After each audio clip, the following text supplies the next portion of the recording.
5 broken ribs, so 6 to 10, and a lacerated liver. The bruising is just... Yeah, it was terrible. A fractured sacrum through 3 levels. I don't know if you mentioned the brain bleed as well. She had a huge indent in the back of her head. And multiple fractures in my foot. If she was frail, she'd be dead. So this is your happy place, Yes, isn't it? This is our happy place, and this is what we do every morning. For as long as John and Kathy have lived on the Sunshine Coast, they've started their day with an early beach walk. How does it feel being back? So it feels good. Their local sandy stretch at Perigian, just south of Noosa, is a council-designated dog-free beach. Do most people know the rules here, do you think? Certainly all the locals definitely know. But on the 8th of April this year, Kathy was walking without John. She says she'd left a little later than usual, around 9 a.m. And I noticed this guy had come onto the beach with his dog, and he was walking quite a way in front of me, and he had a ball and a stick. And it sort of just registered in my mind. It's like, why do people not see that it's a dog-free beach? Kathy claims as she passed the man and his dog, she pointed out the rules. Next thing, I was like on the ground, and I didn't really know what had happened. And I don't remember ringing John, but obviously survival instinct. I must have just rung John. What did I say? You said, been attacked, 53. 53. It was the beach access point that Kathy knew she was at the time. She was left lying on the beach, semi-conscious with broken ribs and struggling to breathe. According to the police release issued at the time, detectives were looking for a man in his 20s with a dog who tackled 60-year-old Kathy and then fled the scene. She was rushed to hospital where doctors and paramedics struggled to explain the severity of her injuries. You know, she said, we've got to move you to the trauma unit. But trauma units are for car crash patients. One guy said, well, where was the car accident? And he said, those sort of injuries aren't from being hit by someone. You know, I just sort of look at it and go, it could have been a fatality. CCTV footage from a property near Access 53 captured a man and his dog running from the beach around the time Kathy was hurt.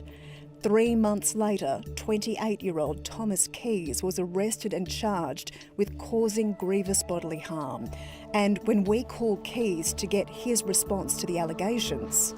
Advise that the number you have called is currently switched off or unavailable. For Kathy, her recovery has been slow. She's entitled to some compensation to cover medical expenses as an alleged victim of crime, but those payments aren't forthcoming yet. So I've been very diligent with making sure physio, GP, specialists, like that's specialists. That's a lot of expense. Pharmacy, Perigian Beach Pharmacy.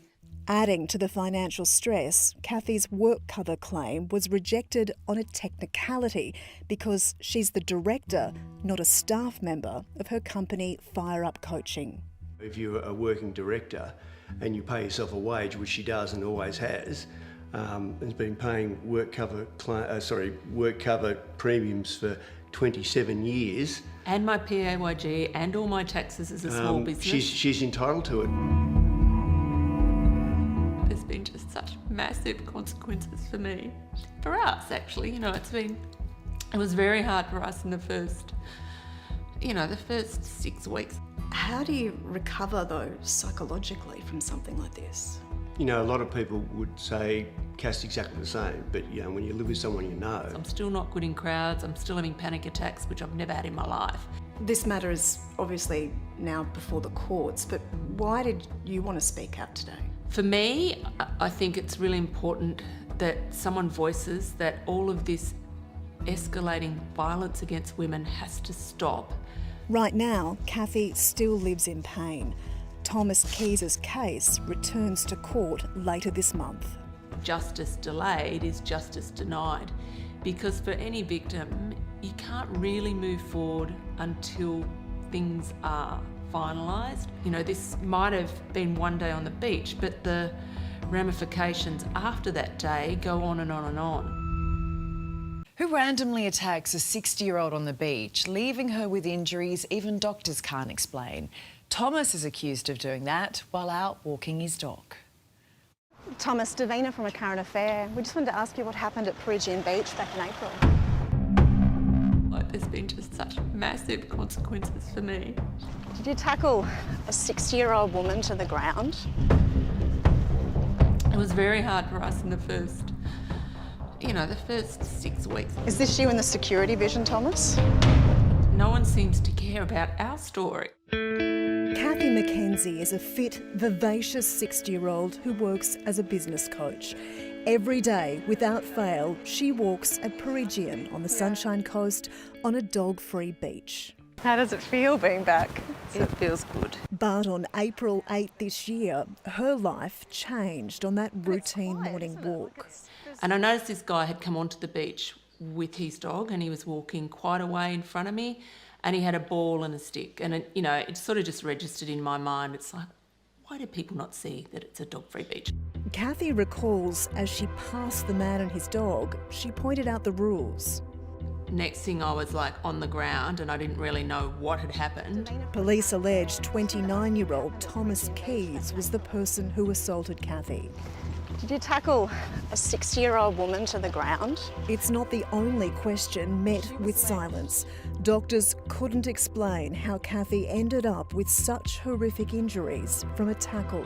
5 broken ribs, so 6 to 10, and a lacerated liver, a fractured sacrum through 3 levels, and multiple fractures in my foot. I don't know if you mentioned the brain bleed as well. She had a huge indent in the back of her head. If she was frail, she'd be dead. She was left barely conscious and struggling to breathe. How did that happen? Peregian is a tight-knit beach community, and this case really rattled locals. Who would attack a stranger, a woman, on a beach in broad daylight? It would be 3 months before police made an arrest, and even then, that came thanks to a clue Kathy's husband helped track down. John and police located this CCTV footage, caught from a new home being built directly opposite the beach where Kathy was attacked. It showed a barefoot man and his dog running up the road in the moments after the incident. Is this you in the security vision, Thomas, from that day? The matter returned to court this week, where legal representatives acting on behalf of Keys told the court they're yet to receive a full brief of evidence from police. Yet to be completed, a statement from one officer who reportedly has been on extended sick leave, and a statement from another witness who, according to the court, has been overseas and uncontactable. For Kathy and John, it's another frustrating delay. Well, I was hoping for some sort of decision about how this can go to trial. I mean, this is from, the 8th of April, and, my wife Kathy's still recovering. It's terrible. The case has been adjourned for a month to give police time to finalise their brief. It's very concerning for me that perhaps a detective is not on this case. And why is that? This is grievous bodily harm. She nearly died on the beach.